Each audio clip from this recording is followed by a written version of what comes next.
Exercise 4.3 का question number है 1 का 1। ये है यदि द्विघात समीकरण ये जो दिया हुआ है, अगर मूलों का अस्तित्व है तब फिर इसको पूर्ण वर्ग बनाने की विधि से इसका मूल निकालेंगे, और अगर अस्तित्व मूलों का अस्तित्व नहीं है तो वहीं छोड़ देना है। तो आइए सबसे पहले जांच करते हैं कि मूलों का अस्तित्व है या नहीं है। तो क्या होता है, ये तो जानकारी है जो ये द्विघात समीकरण का जो व्यापक रूप होता है ये x square plus b x plus c equal to 0। तो उसी के आधार पर हम लोग एबीसी का वैल्यू लिखेंगे। We have 2x square minus 7x plus 3 equal to 0। तो यहां हम लोग जो व्यापक रूप है द्विघात समीकरण का उसके आधार पर एबीसी का वैल्यू लिखेंगे। सिंस ये x square plus b x plus c equal to 0, यहां हम लिख सकते हैं कि हम जानते हैं, ये भी लिख सकते हैं।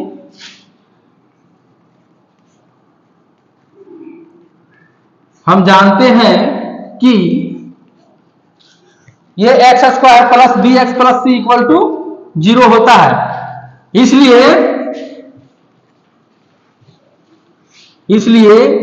ये इक्वल टू क्या हो जाएगा 2, बी इक्वल टू क्या होगा -7 और सी इक्वल टू क्या हो जाएगा +3। तो अब हम निकालेंगे इसका बी स्क्वायर माइनस 4ac। तो बी का वैल्यू है -7, बी का वैल्यू -7 है, -4 ये का वैल्यू है 2 और सी का वैल्यू है 3। इसका जब वर्क करेंगे -7 का तो होगा 49, उसके बाद यहां सॉरी सी नहीं 3 होगा। जब इसको गुना करेंगे कितना होगा 24 होगा। अब 24 तो होगा, अब 49 में घटाएंगे 24 तो कितना आएगा 25। तो इसको ये जो है 25 जो आ रहा है ये पॉजिटिव में आ रहा है, अर्थात हम इसको कह सकते हैं, अर्थात ये जो है बी स्क्वायर माइनस 4ac जो है इसका वैल्यू जो आया 0 से बड़ा है। तो 0 से बड़ा है तो इसको हम क्या कह सकते हैं कि ये मूलों का अस्तित्व है। तो मूलों का अस्तित्व ये है, तो अब इसको पूर्ण वर्ग बनाने की विधि से इसका मूल ज्ञात करेंगे। तो आगे बढ़ते हैं। अब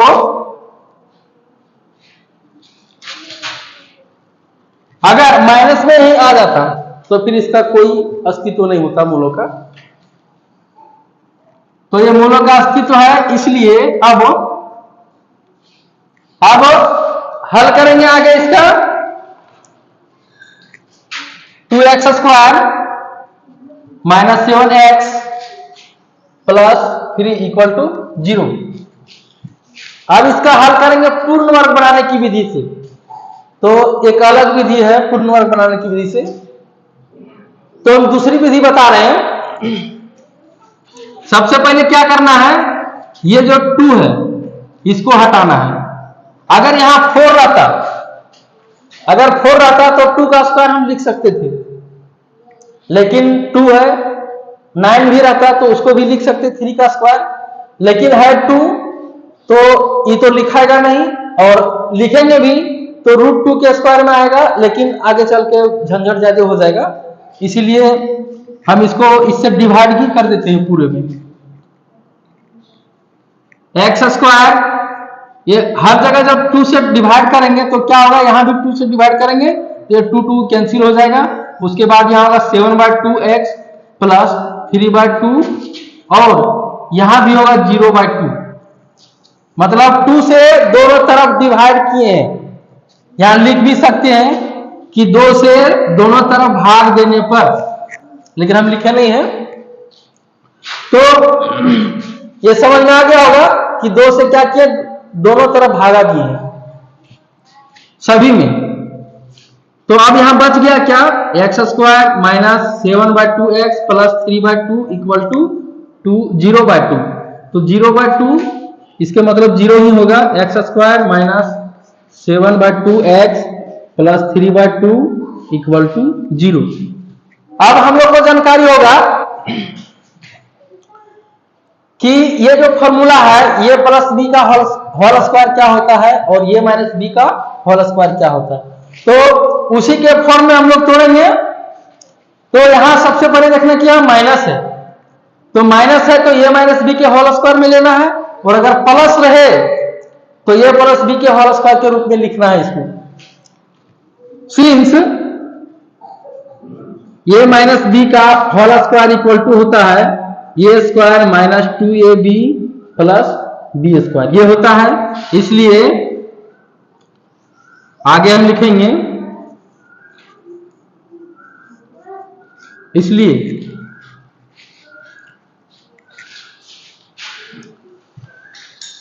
तो इसको यदि हम तोड़ेंगे आगे इसके फॉर्म में लिखेंगे तो क्या होगा, ये स्क्वायर, ये इसको मानेंगे ये स्क्वायर माइनस फॉर्मूला में लाना है 2 ये के जगह में क्या है, x है, 2 ये।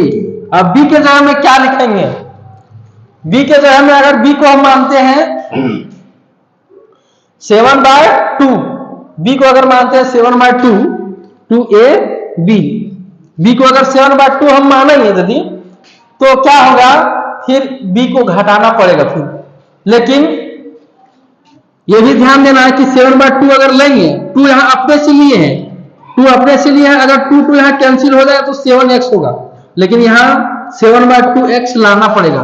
तो क्या करेंगे, 7/4 होगा, यहां 7/4, ताकि 2 से इसको डिवाइड करेंगे तो 7/2 ही आएगा। तो यहां माइनस में लिए क्या, minus 2ab plus B square, b square क्या है, 7/4 को b माने हैं तो 7/4 का होल स्क्वायर होगा। उसके बाद ये आ गया a square minus 2ab plus B square, तो 7/4 जो है वो अपने से लिए हैं, तो 7/4 को क्या करना होगा, घटाना भी पड़ेगा, माइनस 7/4 का होल स्क्वायर। ये 8 अपने से किए हैं तो सब्ट्रैक्ट भी करना होगा। उसके बाद जो बचा हुआ है प्लस 3/2 इक्वल टू 0, ये तो पहले से ही है, लेकिन हमने काम क्या किया, यहाँ 7/4 और यहाँ भी 7/4, इसमें सब्ट्रैक्ट किए हैं और यहाँ ऐड किए हैं। क्यों ऐड किए, ये माइनस बी के होल स्क्वायर में लाने के लिए। तो आगे और चलते हैं।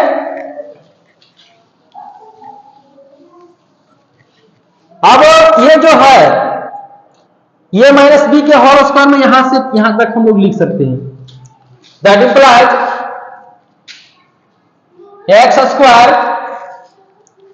तो यहां हम कह सकते हैं कि ये के जगह में x लिखेंगे और b के जगह में 7/4, तो ये माइनस 7/4 का होल स्क्वायर हम लिख सकते हैं इसको। ये फॉर्म में जब ये टूटा हुआ है इसके बराबर इतना हम लिख सकते हैं।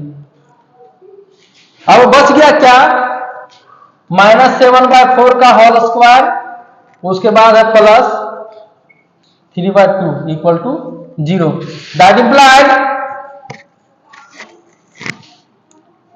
x माइनस 7/4 का होल स्क्वायर। अब इसको भी तोड़ना है, minus 49/16 plus 3/2 equal to 0।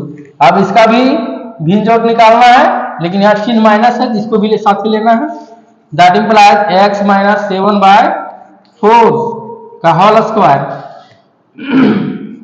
Minus 16 और 2 का एलसीएम यदि निकालेंगे तो क्या होगा, 16 ही आएगा। अब यहां लेंगे minus 49 into 1 plus 3 into 8 equal to 0, that implies x minus 7/4 का होल स्क्वायर। यहां माइनस है तो क्या होगा, माइनस और प्लस माइनस होता है, लेकिन गुणा करेंगे ये 24 होगा by 16 equal to 0, that implies x minus 7/4 का होल स्क्वायर। अब इसमें यदि हम घटाएंगे तो क्या बचेगा 5 2, ये माइनस में आएगा क्योंकि बड़ा ये है बाय 16 इक्वल टू 0। अब फिर क्या करना पड़ेगा, ये जो है इसको उस साइड ले जाएंगे, इक्वल टू उस साइड।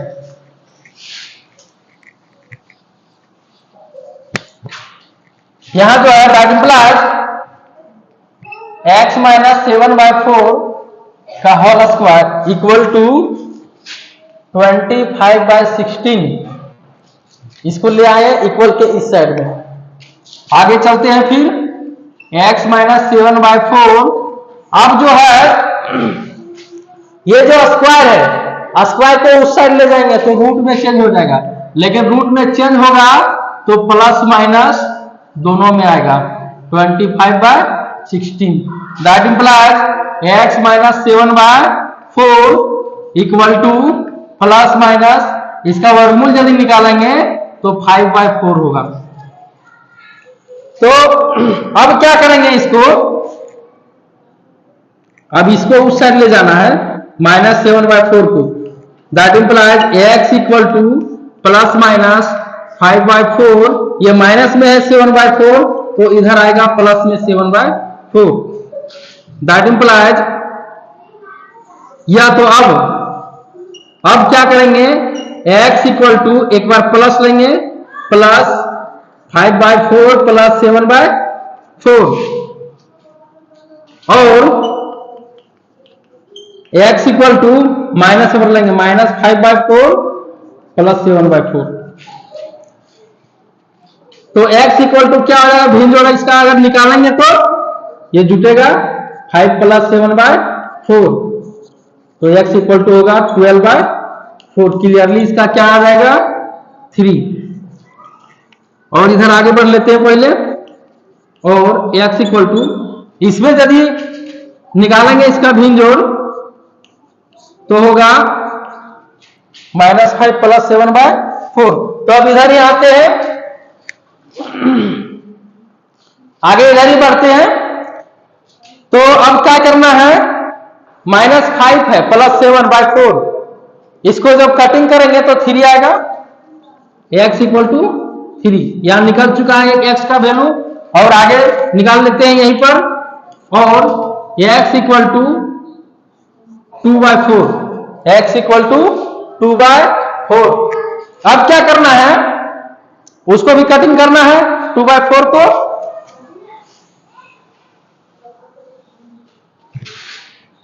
एक निकल चुका है x equal to 3, x equal to इसको कटिंग करेंगे 2 1 2 2 4, तो 1/2 आएगा। एक 1/2 आया है, दूसरा x इक्वल टू 3 आया है। तो हम कह सकते हैं अतः दिए गए द्विघात समीकरण, अतः